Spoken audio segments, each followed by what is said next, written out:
Hi అండి. Welcome back to story book audio. ఈ story నచ్చితే సబ్స్క్రైబ్ చేసుకోవచ్చు కదా! వీరా ఆ మాట అనగానే సుచిత్ర కోపంగా, "ఏయ్! నీ పాటికి నువ్వు తాళి కట్టావు. మేము పెళ్ళికి విలువ ఇస్తాం కాబట్టి ఎంతో అపురూపంగా పెంచుకున్న ఆ బంగారాన్ని నీతో పంపడానికి రెడీ అయ్యామనగానే" సురేంద్ర, "సుచి నువ్వు ఆగు. చూడు వీరా, నీ ఫ్యామిలీ మెంబర్స్‌ని కలిసి మా విశిష్టని వాళ్ళకి అప్పగించి వెళ్ళిపోతామన్నాడు." నార్మల్‌గా ఖాళీ తనకి నాన్న తప్ప ఫ్యామిలీ అంటూ ఎవ్వరూ లేరు సార్. సురేంద్ర పోనీ ఆయన్నే పిలవండి. ఖాళీ తడబడుతూ అది మరీ సార్ ఆయనిక్కడ ఉండరు. సురేంద్ర ఎక్కడ ఉంటారు? ఖాళీ ఏదో చెప్పబోతుంటే వీర నువ్వు ఆగు అని సురేంద్ర వైపు ఎగాదిగా చూసి చూడు నాకు నాన్న ఉన్నా కానీ లేనట్టే. ఆయనకి తాగటానికి డబ్బులు కావాల్సినప్పుడు వస్తాడు. విశిష్ట ఏం మాట్లాడకుండా సైలెంట్ గా నిల్చుంది. సుచిత్ర అయ్యో!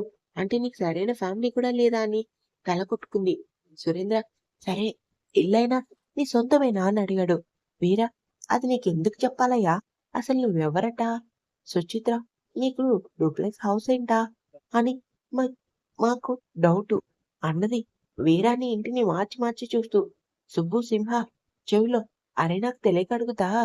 విశిష్ట పేరెంట్స్ కదా వచ్చి ఇవన్నీ తెలుసుకోవాలి. మధ్యలో వీళ్ళేంటో. సింహాష్ కాసేపు నోరు కట్టే. ఖాళీ వీరా ముందు వాళ్ళని లోపలికి రానివ్వు. లేకపోతే విశిష్టని గురించి ఏమైనా అనుకోవచ్చు. వీరా లోపలికెళ్ళి డోర్ కొట్టాడు. చిట్టి వచ్చి తలుపు తీశాడు. విశిష్ట, సురేంద్ర, సుచిత్ర లోపలికొచ్చారు. సుచిత్ర ఇల్లంతా కలయి చూసింది. బయటంతా ఖాళీ స్థలం. ప్రహరీ గోడ లేదు. వరండాలో 2 చైర్స్. హాల్‌లో sofa set. 55 inches TV. 2 bedrooms కనపడుతున్నాయి. పర్లేదు ఇల్లు నీట్‌గా ఉంది. విశిష్ట నిల్చొనే ఉంది. సురేంద్ర, సుచిత్ర కూర్చున్నారు. వీరకి అసహనంగా ఉంది. తన బెడ్‌రూమ్‌లోకి వెళ్ళిపోయాడు. ఖాళీ వచ్చి విశిష్ట కూర్చో అనగానే విశిష్ట పర్లేదు అంది చిన్నగా. సుచిత్ర నీ పేరేంటి అని అడిగింది. ఖాళీ వైపు సీరియస్‌గా చూస్తూ. ఖాళీ. సుచిత్ర మీ నలుగురు ఫ్రెండ్సా అంటుంది. ఖాళీ నేను వీర చిన్నప్పటి నుంచి ఫ్రెండ్స్. వాళ్ళిద్దరూ వీర కింద పనిచేస్తారు. సుచిత్ర కింద ఆయన గారేమన్నా సీఈఓనా అంది వ్యంగ్యంగా. సురేంద్ర సుచి నువ్వాగు. చూడు ఖాళీ జరిగిందేదో జరిగిందని తేలికగా తెలుసుకునే విషయం కాదు. మా విశిష్టి ఎంతో చదువుకుంది. చాలా ప్రాపర్టీస్ ఉన్నాయి. మంచి ఫ్యామిలీ ఉంది.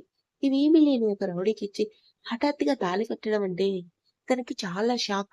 అందులోనూ ఒక ఆడపిల్ల ఎంత సున్నితంగా ఉంటారో ఆ వీరికి అర్థమవుతుందో లేదో కానీ నీకు అర్థమవుతుందని అనుకుంటున్నాను. అసలు ఇక్కడ ఎవరెవరు ఉంటారు?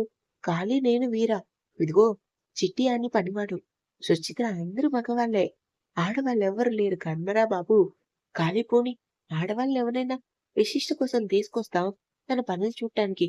విశిష్ట అత్త ఒక మాట అంటూ బయటికి తీసుకెళ్ళింది. సుచిత్ర ఏడుస్తూ ఎంత కర్మరా అంటూ విశిష్టని హగ్ చేసుకుంది. విశిష్ట ఏడవలేదు సరికదా. సుచిత్ర కళ్ళు తుడుస్తూ అత్త ఎందుకు ఏడుస్తున్నావు? నా సంగతి నేను చూసుకుంటా. నువ్వెళ్ళు. వైశ్యు జాగ్రత్త. అసలే ఇష్టం లేని పెళ్లి. ఇంకా బావకి కూడా నువ్వే సర్ది చెప్పాలి. నేను నీకు ఫోన్ చేస్తూనే ఉంటాను అంది ఎంతో ధైర్యంగా.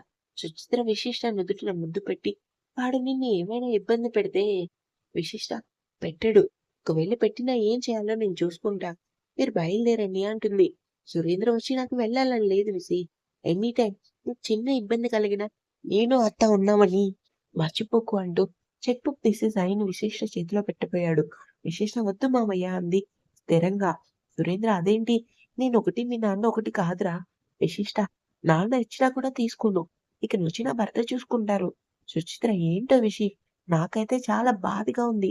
సరే నువ్వు జాగ్రత్త అంటూ లోపలికెళ్ళి ఖాళీతో ఆ రౌడీని పిలువు అనగానే విశిష్ట అత్త ప్లీజ్ అనగానే సుచిత్ర ఖాళీ కొంచెం వీరా గారిని పిలువు అంది వెటకారంగా.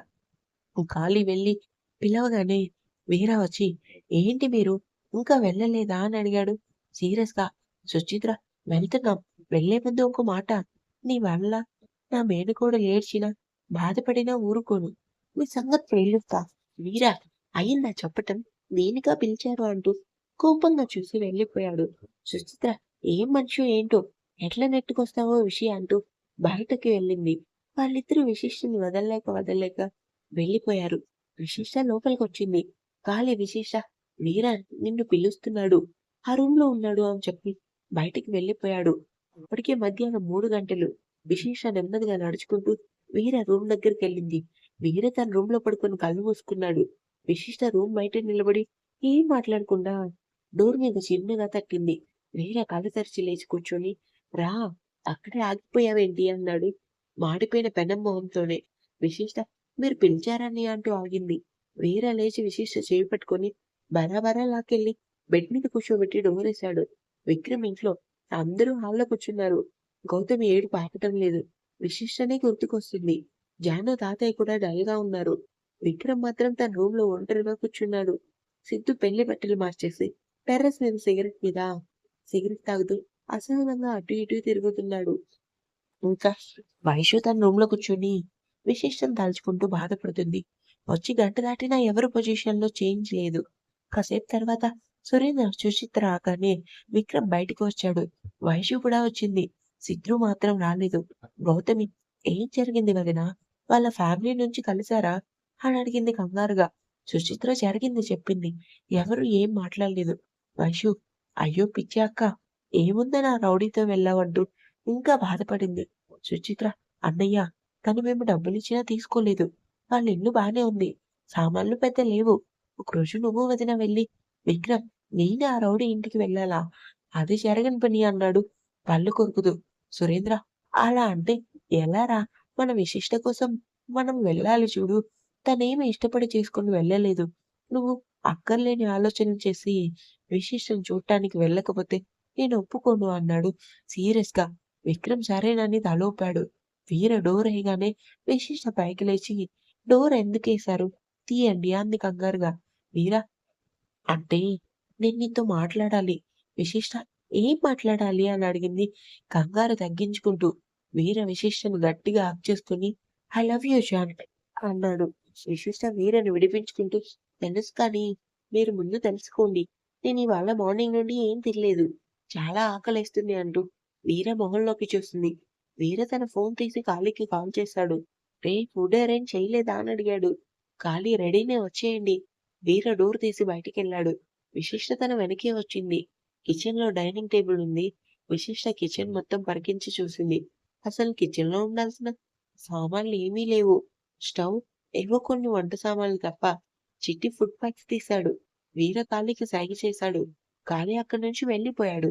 బయటికొస్తున్న కాళీని చూసి సుబ్బు, "ఏంటి కాళీ, పొద్దున్నే పెళ్లి చేసుకున్నాడు. మధ్యాహ్నం కల్లా నిన్ను ఎగిరి తన్నేశాడా?" అంటూ పళ్ళికిలించాడు. కాళీ, "ఇంక నోరు మూసుకో. వాడేం తన్నలేదు. విశిష్టకంతా కొత్త. ముందు వీరని అలవాటు పడింది." సుబ్బు, "ఏంటో పెళ్ళానికి మొగుడు అలవాటవడం వింత కాకపోతే." కాళీ, "సరే, వీరనే వెళ్లి అడుగు. బాగా చెప్తాడు." సింహ, "మరే ఇంకోసారి అడగకుండా" అంటూ నవ్వాడు. కానీ, "రేయ్, ఇవాళ రేపు సెలవా? మీకింక వెళ్ళండి" అనగానే సుబ్బు, "ఆల్రెడీ 4 అవుతుంది. సెలవంట సెలవు" అంటూ గొణుక్కుంటూ బయటికెళ్ళాడు. సింహ, "సరేరా, నేను వెళ్తాను. ఏమైనా అవసరమైతే కాల్ చేయన్నాడు." లోపల చిట్టి ఇద్దరికి ఫుడ్ వడ్డిస్తుంటే, "ఇప్పుడు కాదు" అంటూ సైగ చేశాడు. విశిష్టకు వెజ్ డిన్నర్ పాపం మంచి ఆకలి మీద ఉండటంతో గబగబా తినేసింది. అంతేకాని తను వెజిటేరియన్ అని ఎలా తెలుసో అని నిమిషం కూడా ఆలోచించలేదు. తినటం కంప్లీట్ అయ్యాక లేచి హ్యాండ్ వాష్ చేసుకుని చిట్టి తలనిమురుతూ, "థాంక్స్ రా బుజ్జి" అంది. చిట్టి, "నా పేరు బుజ్జి కాదు చిట్టి" అన్నాడు సీరియస్‌గా. వీర, "వాడికి ఎందుకు థాంక్స్ చెప్తున్నావు?" అని అడిగాడు. విశిష్ట ఏం మాట్లాడకుండా హాల్లోకి వెళ్లి సోఫాలో కూర్చుంది. ఖాళీ లోపలికొచ్చి, "తిన్నావా?" అని అడిగాడు. విశిష్ట, "ఆ" అని ఏదో గుర్తొచ్చినట్లుగా, "ఆ రోజు మీకే కదా యాక్సిడెంట్ అయిందని" అడిగింది. కానీ, "అవును, నువ్వే కదా దగ్గరుండి మరీ ఆపరేషన్ చేయించావన్నాడు" సంతోషంగా. విశిష్ట, "సుమ ఎవరు?" అని అడిగింది. కాళీ, "నా చెల్లి. విశిష్ట తనకి పెళ్లి కుదిరిందని ఆ రోజు షాప్‌లో చెప్పారు. మరి పెళ్లయిందా?" కాళీ, "అయింది" అన్నాడు కొంచెం డల్‌గా. విశిష్ట ఏదో అనేలోపు వీర వచ్చి కోపంగా, "కాళీ, నీకు కూడా సెలవే, ఇక వెళ్ళన్నాడు." కాళీ, "మొదలైంది. వీడితో మాట్లాడకుండా నాతో మాట్లాడుతుందిగా. సంగతి తిరిగింది కావాల్సు" అనుకుంటూ లేచి కామ్‌గా వెళ్ళిపోయాడు. విశిష్ట కేవలం హ్యాండ్ బ్యాగ్‌తో వచ్చింది. తను రాగానే దాన్ని సోఫాలో పెట్టింది. అది చూడగానే ఫోన్ సంగతి గుర్తొచ్చింది. ఫోన్ తీసింది బయటికి. కరెక్ట్‌గా అప్పుడే ఫోన్ రింగ్ అయింది. అన్నోన్ నంబర్ నుంచి. "వీరా, జాన్, అది నా నంబర్" అంటూ కాల్ కట్ చేశాడు. విశిష్ట, "నా నంబర్ మీకెలా తెలుసు?" అంది సీరియస్‌గా. వీర, "సుమ దగ్గర తీసుకున్నా" అంటాడు. విశిష్ట నాకు నిద్ర వస్తుంది. కాసేపు పడుకుంటానంటూ సోఫాలో పడుకుంది. మీరా జాన్ మన రూమ్‌లో పడుకోడు. విశిష్ట కళ్ళు తెరవకుండా అది మీరు, నాది కాదు అంటుంది. మీరా నీది ఏదైనా నాదే. నాదంతా నీదేలే అంటూ 2 చేతులు విశిష్టని పైకి లేపి బెడ్‌రూమ్‌లో తీసుకొని బెడ్ మీద దింపాడు. విశిష్ట నేనిక్కడ పడుకోను అంటూ లేచింది. నాకేదైనా ఒక్కసారే చెప్పడం అలవాటు. నాకెదురు చెప్పకు జాన్ అనగానే విశిష్ట నేనిక్కడ పడుకోవాలంటే మీరెళ్ళండి అంది. వీరే ఏదో అనేలోపు విశిష్ట ఫోన్ రింగ్ అయింది. కాల్ ఫ్రమ్ అమ్మ. విశిష్ట మొహంలో ఆనందం వచ్చింది. గబగబా బెడ్ దిగి ఫోన్ తీసుకొని బయటికి వెళ్లి హలో అమ్మా అంది. ఎంతో సంతోషంగా. గౌతమి ఏడ్చేస్తూ విషయ అంది. విశిష్ట కూడా ఏడ్చేసింది 2 నిమిషాల తర్వాత. గౌతమి ఎలా ఉన్నావు? ఏమైనా తిన్నావా? అని అడిగింది కంగారుగా. ఆ! తిన్నా అమ్మా. వైషు ఎలా ఉంది? అని అడిగింది. గౌతమి వచ్చిన దగ్గర నుంచి ఎవరితో మాట్లాడడం లేదు. కోపంగా ఉంది. విశిష్ట బావ ఎలా ఉన్నాడు? గౌతమి నువ్వు లేవు కదా విషి. ఎవ్వరమూ బాలేమంది. కళ్ళు తుడుచుకుంది. విశిష్ట అమ్మా వైషుకి కొంత టైం కావాలి. అత్త వాళ్ళు వెళ్ళేటప్పుడు నాకు ఫోన్ చేయండి. గౌతమి ఏం మాట్లాడాలో, నీకేం జాగ్రత్తలు చెప్పాలో కూడా అర్థం కావటం లేదు విషి. నాకు పిచ్చెక్కిపోతుంది. పోనీ ఓ పని చెయి. కొన్ని రోజులు మాతో ఉండు. తర్వాత వెళ్ళొచ్చు.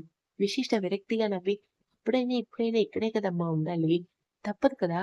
గౌతమి అంతా మన కర్మ. విశిష్ట సరే అమ్మ జాగ్రత్త. ఫోన్ చేస్తూ ఉంటాను. నా గురించి కంగారు పడకు అంటూ కాల్ కట్ చేసింది. ఫోన్ పెట్టేసి చూసేసరికి వీర తననే చూస్తున్నాడు. విశిష్ట కోపంగా చూసి కళ్ళు తుడుచుకుంది. వీర చూడు జాన్ నాకు ఏడిస్తే చిరాకు. ఇప్పుడు ఎందుకు ఏడుస్తున్నావని అడిగాడు.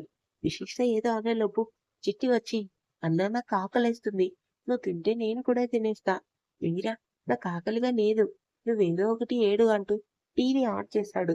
విశిష్ట అవునులే నువ్వు అనుకున్నట్లు పెళ్ళైపోయింది. నీకు ఆకలెందుకుంటుంది అనుకుంటుంది. ఫాస్ట్‌గా ఎళ్లి డోర్ క్లోజ్ చేసుకొని లాక్ చేసి మరీ పడుకుంది. వీర కాళీకి ఫోన్ చేశాడు. కాళీకి తెలుసు వీర నుంచి ఫోనొస్తుందని. వీరా రేయ్ ఎక్కడ? కాళీ లైన్ చివరే చచ్చా వస్తున్నా అంటూ కాల్ కట్ చేసి పాపం బిడ్డ 2 నిమిషాల్లో వచ్చాడు. వీర రేయ్ చిట్టి వీడికి భోజనం పెట్టు. కాళీ దానికి తొందరేముంది కానీ విశిష్ట ఏది అని అడిగాడు చుట్టూ చూస్తూ. వీర ముందు తిను అరిగేదాకా వాయి తీస్తా. నా కొడకా ఏం చెప్పావు? పెళ్లి చేసుకుంటే విశిష్టకి నా మీద ప్రేమ వస్తుందని కదూ! నాతో తప్ప అందరితో.